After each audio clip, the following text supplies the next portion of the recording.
ये देख सकते हैं इस वक्त सुहेल अफरीदी जो है वो गाड़ी से इस वक्त बाहर आ चुके हैं और देख सकते हैं इस वक्त वो लोगों के साथ जो है जो है वो भी ला रहे हैं। ये इस वक्त देख सकते हैं इस वक्त यहाँ पे सुहेल अफरीदी जो है वो इस वक्त चक्री इंटरचेंज पे जो है रेस्ट एरिया में खड़े हैं और यहाँ से वो लोगों के साथ जो है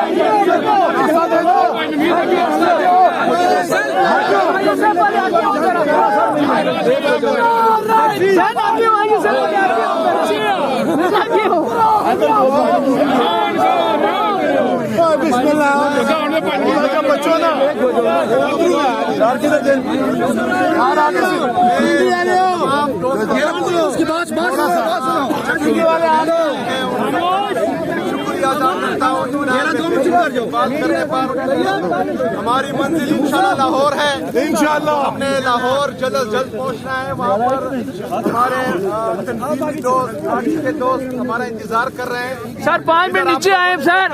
इन लोगों ने चक्री इंटरचेंज को सील किया हुआ है। मुलाकात के लिए यहाँ पर पुलिस को खड़ा किया था हमारा रास्ता रोकने के लिए। 5 मिनट मुलाकात होगी इनके और साथ। मैं आप लोगों को शाबाश देता हूँ कि इस जुल्म, फस्तायत और जबर के बावजूद आप तमाम लोग यहाँ आए हैं और खड़े हैं।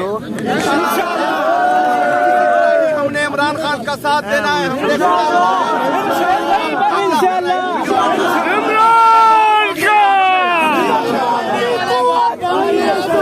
आप देख सकते हैं।